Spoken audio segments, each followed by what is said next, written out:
Welcome back, everybody, to the channel. Today, we are saying goodbye to an old friend. In front of me is the 2023 Kia Stinger Tribute Edition. And they call it the Tribute Edition because this is the last year that Kia is going to make the Stinger. They started in 2018, and here we are in 2023 with the last production model.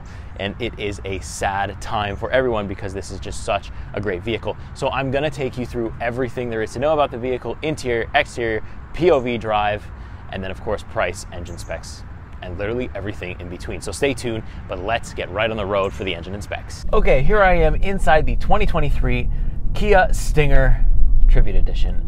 Like I said in the beginning, we are saying goodbye to an old friend, and I am the most upset about it, but at the same time, I do get it. And I feel like if you were gonna leave the Stinger off, you know, on the best note possible, I feel like the Tribute Edition is the best note to do that in. So let's take you through just a little bit of stuff. So we're starting off with the starting price, or with just the price, because of the Tribute, there's only one trim. You can't really add anything, can't take anything away.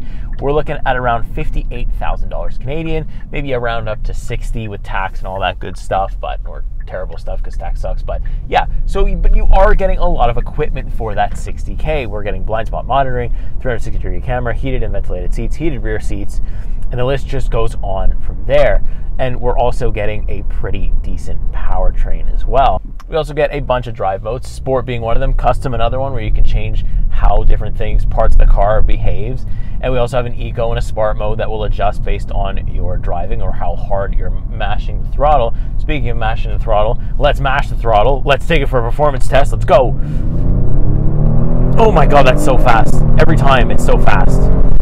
It's so fast, it's so quick, and it sounds so good. There is pumped in audio, I should mention that, but it's such a clean noise, even from the outside. And I have a hard time telling what's pumped in and what's not, so that's really good as well. So now that I just showed you performance, let me talk to you about what is under the hood. We're dealing with a 3.3 liter V6 GDI engine. The engine gives us 368 horsepower, 376 pound-feet of torque. And if you ask me, there is just no reason to complain because you can do this.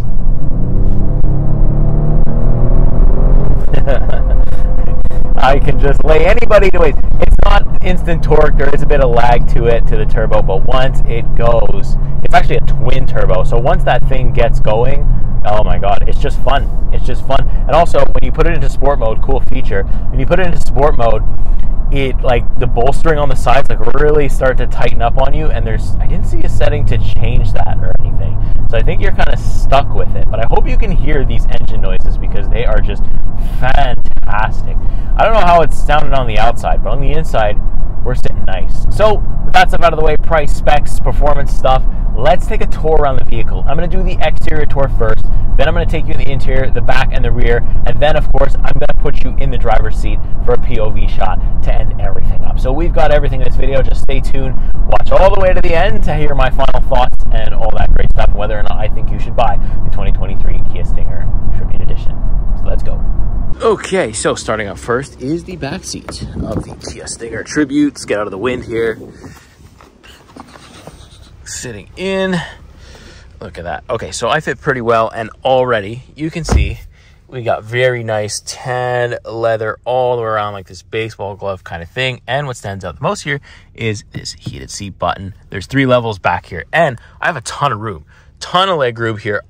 I'm sitting behind my driver profile, and I am so comfortable. Headroom is great too. Great view of that sunroof right there as well. And I like this fake carbon fiber kind of thing we got going on. Nice 2 speaker sets up back here too, so that's great. Yeah, the seats are so comfortable. Just look at how they look too. This nice kind of foamy thing on them. These nice kind of bolstering. It does hold you very well. I do like it. This is the Kia manual. It didn't fit up front, so we put it back here. But we also have this little fold down thing here. Perfect, matches the color. They stayed consistent there, which is very cool. Then we have some vents here as well. You can't really control the climate, but you can control how much air is coming out, and you can move them around. You get a lot of directional out of this. You got a 12-volt charge right here, as well as a USB normal. Yeah, it's a normal USB charge right here. But overall, the comfort is so good back here. It is very impressive, and I am a fan already. So, fan already, let's head up into the front seat and check that out. Alrighty, if you thought the back seat was good, get a load of the front seat. So you open it up, tan leather, greeted by that again. But check this out. So we see the Stinger logo. I don't know how well it's going to pick up on camera, but this is number 488 out of 1,000 Kia Stinger tributes. That's on your door sill.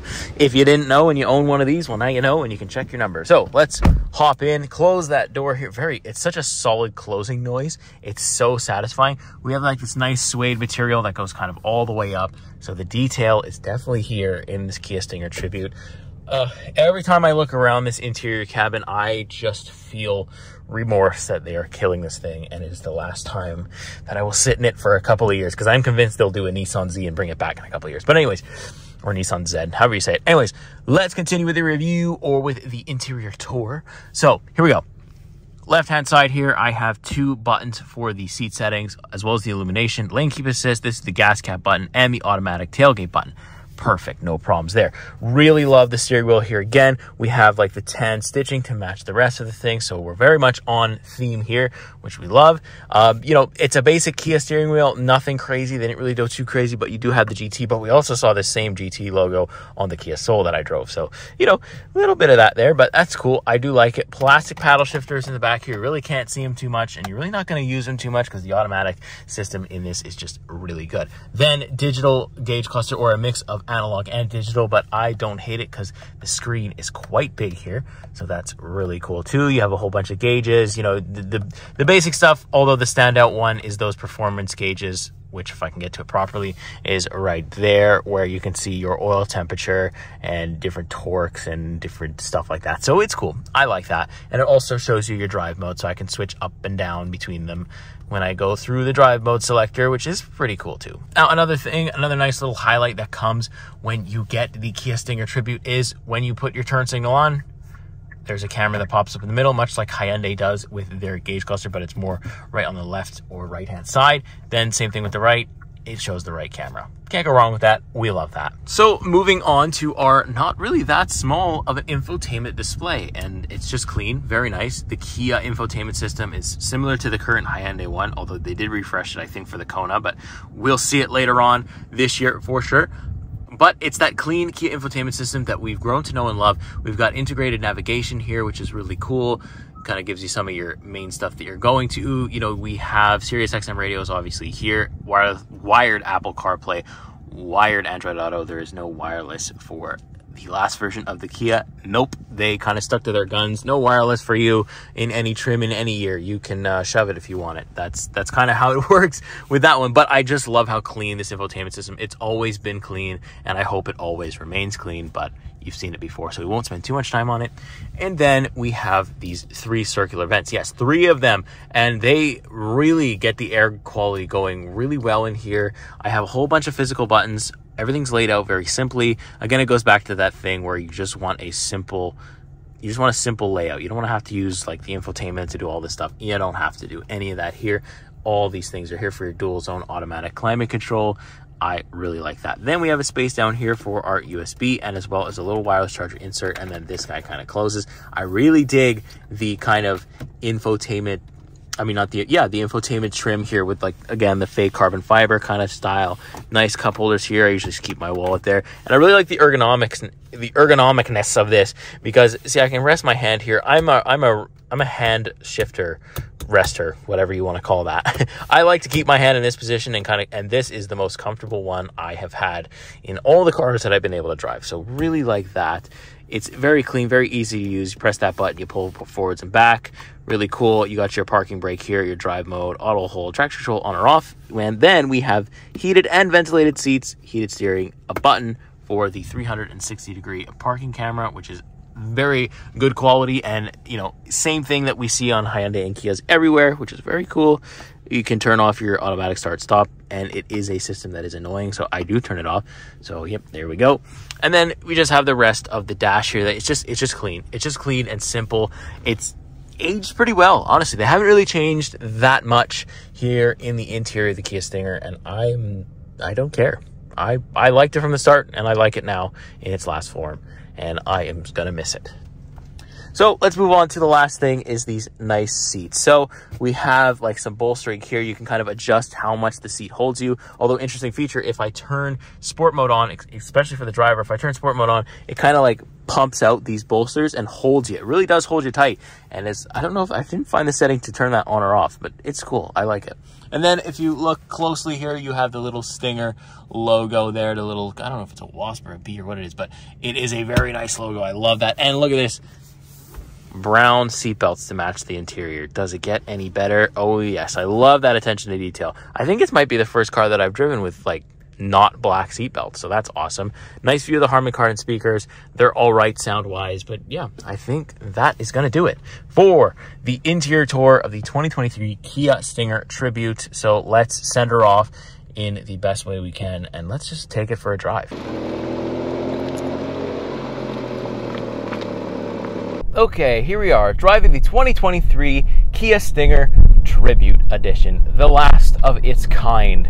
And it's so unfortunate every time I have to say that because it just drives so well. So I took it on a little bit of a road trip, a 2-hour drive just outside the city of Sherbrooke for a Hyundai event. So since it was in Quebec, I got to drive and I got to take the Kia Stinger there. I can tell you that the lane keep assist was fantastic, you know, because it's lane centering. It literally just keeps you dead center, and you can almost take your hands off the steering wheel, but you should not do that because you're supposed to. It is not a full autonomous driving thing, so you're supposed to keep it on for the majority of the time, but it was still really good. Also, this engine is incredible, and it's crazy because it's this engine across all of the trims for the Kia Stinger. So I'll show you exactly what I'm talking about. I'll pop it over into sport. We'll slow down a little bit. The bolstering on my seat kind of like hugs me very tightly, so let's take it for a rip. Let's go. Oh, that sound is so good, and it's just so quick. It gets up to speed so unbelievably fast. Like, there is a slight bit of lag, but once that turbo ticks in, it's just so good. Like, it's a twin turbo V6, I believe 368 horsepower. We just have a great time with this engine. Like, oh my goodness. We'll change it back to comfort. Actually, you know what? Let's leave it in sport mode for a little bit. So yeah, like, I love driving in sport mode. There is some pumped in audio, which is okay. Like, I don't really mind the pumped in audio because I can't always tell if it's the engine or the pumped in, and honestly, it just makes the experience better, I'd say. You know, like, you can kind of hear it in the mic, hopefully, when I'm doing that. Like, the handling is really good in sport mode, too. Of course, comfort mode, it's dead, but I still do feel, despite being such a large vehicle, such a large sedan, I still feel quite nimble. I still feel like I can kind of maneuver around corners properly, and this thing on the track would be a weapon almost, you know, like a daily driven weapon. It's just that much fun. And I just think that people, you don't see a lot of these things on the road because they are touching that BMW price point. Like I said in the beginning, it's like almost $60,000 Canadian, and that's not even including the tax. So you're kind of like, you know, you're touching BMW area, and if you have a budget for a BMW, maybe you're gonna get a BMW instead of a Kia, because maybe some people don't realize that Kia is actually really good. And I can't even say that the price point is that much of a downside, because the amount of equipment that you get, you know, just for the $60K price point, you know, we have, you know, the nice camera in our dash there. When we turn on the turn signal, we have a 360-degree camera. We have heated and ventilated seats, heated steering, dual zone automatic climate control, wired Apple CarPlay and Android Auto, but it's still there. Really, really comfortable seats, and they're all power adjusted, memory seating. Like, the list just goes on, and you also get a very nice amount of speed for what you pay for. So like I said, I have such a hard time saying that it's not worth the price at its price point. Yes, it is one of the more expensive Kias that you can get, but you get a lot for it. So let's talk about the fact that they're killing the car and maybe why they're doing that. So from an enthusiast standpoint, I hate it. I hate the decision fully. I don't support it, and I can't get behind it as the enthusiast. But the business, you know, side of my mind kind of thinks about it. Well, electrification is kind of taking over the world, and eventually, we will be all electric, and the Kia Stinger just doesn't fit. So if you're going to end it, let's end it on the best note possible. Let's do what it's always done perfectly, but let's make a special edition. there's the Tribute. So I feel like if they are going to have to end it, and they feel like the decision is now, and they're not going to spend, they're not going to waste a bunch of money in making an engine car that maybe nobody will buy in a couple of years, let's end it on the best note possible. And now we have the Kia Stinger Tribute. And although I have to say goodbye, I'm happy that I've gotten to drive it at all. There's also maybe one more plus side with this being the last model, and we might see for the first time in a long time, or maybe ever, a Kia appreciate in its value. Since this is going to be the last one, and they're not going to make any more, once the production is over, once 2023 is over, and these start to come up on the used market in a couple of years, they might hold their value quite well because, hey, it's the last Kia Stinger made, and it's the Tribute. It's the top end. So they might be worth a little more. And if they're not, well, then it's just a steal for us people who know that these Kia Stinger exists, and we just get them for a really good price. So what's there to complain about there either? It's just, yeah, the biggest downfall I have with this car is the fact that they're killing it, and I just wish to see it more. But I feel like they'll have a successor. It won't be exactly what the Kia Stinger is to us today, but there will be a successor. There will be something that comes out probably in the electric form, or maybe even in the hybrid form in a couple years, just like we saw with the Nissan Z, how that kind of came back out of nowhere after a couple of years of being dead. Cars aren't ever really dead. It's always going to be in Kia's roster. It's just a matter of time before they bring something like it back. So I think with that, we'll leave it there. The car is going to be a really good steal for people that know that exists, because not many people do, because you don't see a lot of them out on the road, because it's a Kia, and like I said, there's like this budget thing where, well, you're touching BMW, so I'll just get that, which is a fair argument, and I understand you. But for the people that do know these exist, we're getting a great steal at a great price point, great handling, great engine, great sound. There's just so much good to say about it, and the worst thing is that they're killing it, and it's time to say goodbye. So with that, I will say goodbye to you two, and we will do a last little send-off for our Kia Stinger here in great streets of Quebec. I'm going to enjoy the rest of my time before I have to drop it off tonight. With that, take care, and we'll see you in the next week. See you in the next car. Take care.